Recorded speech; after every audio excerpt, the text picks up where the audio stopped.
Welcome back to the channel. Greg Allen F1. Going into the Portuguese Grand Prix in just a couple of days. Haven't posted in about a week. Power rankings are coming tomorrow, if that's what you were looking for. I'm still filming that video after this one. But I wanted to take a look today at 3 teams that they need to have a pretty solid Portuguese Grand Prix after less than desirable starts, or straight up bad starts in the case of some of these teams. So let's take a look at them. And interesting enough, 2 of these teams are the teams that rebranded going into this season and have slightly different driver lineups. All 3 of them have different driver lineups, but noticeably 2 world champions come into 2 of these teams. So let's start off with the number 1 team I think needs to have a much better Portuguese Grand Prix to start turning the tides a little bit. And what I'm going to do is look at where they're at after 2 Grand Prix this season and where the team was at with their former name just 1 season ago. So Alpine comes to mind first. So in 2021, they currently sit 7th overall in the Constructors' standings, 3 points. And of course, the big news with this team was Fernando Alonso replacing Daniel Ricciardo. So let's take a look at their 2 drivers. Esteban Ocon in his 2nd year with Alpine Racing. Alonso has a retirement in his first race, though it has to be noted I thought he had a good Grand Prix. He got more out of that car than can probably be expected. But in the end, he winds up retiring from that race, scoring no points, and he has a solid day in the points, getting 10th in the last Grand Prix. 1 point so far for Alonso through 2 races. Probably about to be expected when you haven't run in Formula 1 for 2 years. But on the other hand, this is also Fernando's that we're talking about, so maybe the expectations are a little high. Esteban Ocon has a 13th in round 1 and a 9th in round 2 at Imola. He has 2 points, and the team, like I said, overall has 3 points. But let's take a look at where they were in 2020 with Daniel Ricciardo. So last year, they finished 5th overall, so they have some ground to make up on 181 points. And let's see if they're trending towards that 181 points again. That would put them possibly in 5th in 2021. So this time last year, they had 8 points. So talking 5 more points, not overly, better than what we're seeing this year, but it is better. Similar results, actually, for Daniel Ricciardo, who starts off with a retirement and then rebounds with an 8th place finish. Esteban Ocon has an 8th place finish and then has a retirement in round 2. So 1 year ago, maybe I'm being a little overly harsh, but here's the thing to remember. In 2020, Renault, now Alpine Racing, had a really good middle part end of the season. This is a team that built all season long, and we started seeing a lot better results. And I think maybe the reason why I have them number 1 over here is that I was kind of expecting that momentum to carry over into the 2021 season from 2020, and that really hasn't been the case. It's kind of been a reset back to where they were at the start of the 2020 season. Major driver change, and obviously Ricciardo drove a lot of that change in Renault 1 year ago. Obviously, Cyril Abiteboul is also gone, so a big change when we're talking about personnel behind this team right now. That said, I just felt like that car was in the right direction speed-wise, and it should be relatively similar to the cars they ran a year ago, which says to me that everyone else made up ground and Alpine didn't do enough to also improve from 2020 so far. But again, it should be said, only 2 rounds in. This video might be an overreaction after just 2 rounds, but notable that I was expecting a little bit more from them, and they kind of look like a team that's going to be maybe battling an Alfa Romeo rather than battling, McLaren or Ferrari up there, which is kind of what I was expecting for them.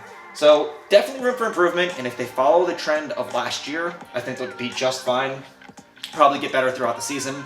I really want to see Fernando on a podium again, but right now, the way the team looks, I think that would be a tall ask for this team to podium this season. Whereas coming into it, I thought that they would be building off of last year, and so far that has not happened. Number 2, Aston Martin Racing. This probably should be number 1, to be honest with you.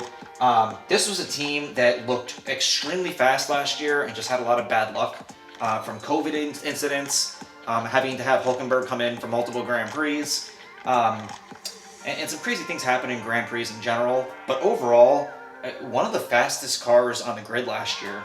So let's take a look at what we've done in 2021. We are 6th place overall in the Constructors after 2 Grand Prix on just 5 points. And the big news is Sebastian Vettel. So Vettel is supposed to be coming into a team that is trending in the right direction, replacing Checo, and a race-winning team now. Lance Stroll looked really good last year, and everyone's saying Sebastian Vettel out of that Ferrari, and I did a video on this thinking that Vettel will be back in the green Mercedes now. not the case. 15th and 15th, and it's been miserable for Sebastian since he's come over to this team. Looking like we're continuing all of the drama and issues that he had from Ferrari. Maybe not team drama, but just really poor results. Not everything is his fault so far, but this is not the way you want to start your new relationship with a new team when your talent, skill, and maybe place in Formula One is starting to come into question. Seb is a fantastic driver. I've always been a big fan of his, and I made a video saying Seb is back. If this continues, though, it's going to become one of the biggest stories of this season. And Sebastian Vettel could see himself out of a ride in Formula One if he doesn't turn this around quickly, which is why this is very notable. Lance Stroll, it should be said, is having a pretty solid start to the season for where this team is at. Let's take a look at what they did in 2020, though. 2020, they finished overall 4th, which is fantastic, on 195 points. At this point in the season, 1 year ago, they had 22 points. So by far the biggest difference of any of these three teams I have up here. 5 points this season, 22 points this time last year. Lance Stroll had a retirement in the first race, but then he rebounds for a really solid 7th place finish, 6 points at this point. And Checo Perez last year has 2 back-to-back 6th place finishes to start the 2020 season on 16 points. And it has to be said, Aston Martin is nowhere near where they were as Racing Point 1 year ago. Rule changes, they feel they were targeted at that. Continuing story, they feel they're one of the teams that were heavily affected by some of these rule changes. And it looks like that might be the case right now because their speed and place in the grid looks nowhere near where it was 1 year ago. And this might wind up being a pretty big headache for Sebastian Vettel if this team can't turn it around and start getting themselves at least into that 4th through 8th place on the grid soon. And I'm a little worried. I'm a little worried for this team right now. Lance Stroll's continuing to do a pretty good job. He gets their only points of the season right now. Seb's got to be better, though, and this team has to be better, and probably soon. They need a really good Portuguese Grand Prix. And last but not least, and I put it in red specifically because this is just how I feel on this one, but the stats don't agree with me. So, AlphaTauri. In 2021 right now, they sit 5th in the standings currently on 8 points. And why do the stats not agree with me? I'll just jump right to 2020. They finished 7th overall on 107 points and only had 7 points 1 year ago at this point. So statistically speaking, AlphaTauri has actually improved from last year. But here's why I put them up here as saying I think they need a better Portuguese Grand Prix and to do a little bit better than this. And it comes on the driver lineup and expectations. So far Pierre Gasly has a 17th in round 1. Rebounds were a really good 7th, especially with the issues he had on the wet tires at Imola. By all means, he could have finished out of the points in that race with that strategy. Rebounds that get himself some solid points. And Yuki Tsunoda has a 9th place finish and a 12th place finish. Really impressive first Grand Prix. Comes back down to earth a little bit at Imola, in my opinion. Granted, a very difficult track, and he's a rookie, so I'm not going to overreact to this one. But when we look at 2020, Pierre has a 7th place finish in round 1, 15th place finish in round 2 on 6 points, and Denny Kvyat has a 12th and a 10th, 1 point. Here's my point with AlphaTauri. So it comes down to, for me, 2 things. Driver lineup, I think Yuki Tsunoda, this is someone that we're talking about possibly being that second driver at Red Bull 2 years down the line and giving Max a run for his money. The next, maybe Max Verstappen. The sky is the limit for this kid, and he looks great, and I'm really excited to watch him drive. It's a much higher expectation than we had for Kvyat, okay? So, no disrespect to Kvyat, really great guy, but let's be honest here, his expectations in this ride, in that seat, were not very high, and it showed. He kind of dragged this team down last year. Most of the points came from Pierre Gasly. The expectation going to this, and it's a high expectation to put on a rookie, is that Tsunoda should be able to challenge Pierre a little bit more at that team and be a little bit closer to him. So that's number 1 reason why I think a good Portuguese Grand Prix with both drivers in the points needs to be there. Second reason, I think the speed is there. The cars look fast. They just have missed it on strategy or not got it done on qualifying, and it's put them behind. And they've had some rough Grand Prix. They look fast. And I think eventually that team is really going to be a solid challenge for a 4th or 5th in the Constructors, and maybe building on where they were last year. And my final point on this one is Red Bull. Red Bull Racing, how many times have they told us for the last 365 days that AlphaTauri is now a sister team to Red Bull, and that's the intentions.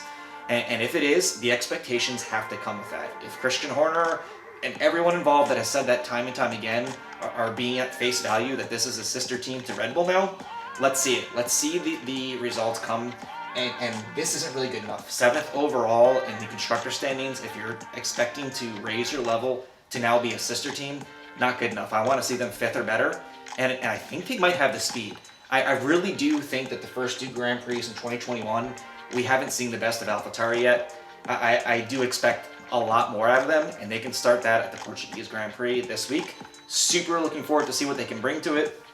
If you had to rank which ones I think are going to turn it around quickest, I think I'll go in reverse order. AlphaTauri, I think, is going to turn it around in the next 3 or 4 races, and we're going to see both these drivers do some exciting stuff. Pierre, absolutely last year, and I think Yuki Tsunoda, we're just scratching the surface of the talent level of this kid. So they're the one I expect to turn it around the most and really impress me, and the stats agree, because they don't agree with me putting it on the board. Aston Martin, yeah, I think that there's no way Seb can be this bad. To be honest with you, Sebastian Vettel is so much better than this, and I think that Lance Stroll has been really consistent. The haters are going to hate, but he has totally proven himself, in my opinion, and he's a really, really solid driver. I think he's probably more of a second driver in a good team, but he's absolutely proving himself, and he's consistently scoring points. Seb needs to figure it out, though, and hopefully in the Portuguese Grand Prix, we can see him get out of qualifying into the later rounds of qualifying, get a little bit better starting spot, and just have a good, solid, consistent day. An 8th place right now for Seb would do wonders and help this team turn it around, and I do expect they're going to have some good runs. Alpine's the one I'm most worried about. I'm not overly impressed with what I've seen from this year. I'm a little worried it's going to take Fernando the better part of the season to kind of catch up to F1 speed again, and I just don't see it. For some reason, I feel like this team's going to probably be maybe a scratch ahead of like an Alfa Romeo and not really improve much. I think they'll have a couple good runs in the points this year, but I was expecting podiums from this team this year. We saw Ricciardo get a few and Ocon get a podium last year, and I was expecting a little bit of forward progress there, and I think they're going to be stagnant, and if not, actually go back a little bit this season and maybe not get a podium. So just my opinions. Only 2 races in, 23 rounds of Grand Prix racing, I believe, this year. They keep changing the schedule, so I might have to check that. I know big news is that Canada, of course, loses it, and we get Istanbul back, which really fun track, so I'm excited for that. Feel bad for Canada, of course, COVID issues. And of course, we have sprint races. So I haven't really given my opinion on that. I might save that for power rankings to talk about that for a minute. But overall, plenty of time left for all these teams to turn around. Just my thoughts. Let me know what you think in the comments below. If you come across this video, please consider giving me a like and subscribe. And as always, thank you so much for watching. Probably 3 videos coming this week to make up for my lack of videos last week. Power rankings coming tomorrow. And of course, I'll have my Grand Prix review on Sunday. Catch you in the next video. Thank you for watching.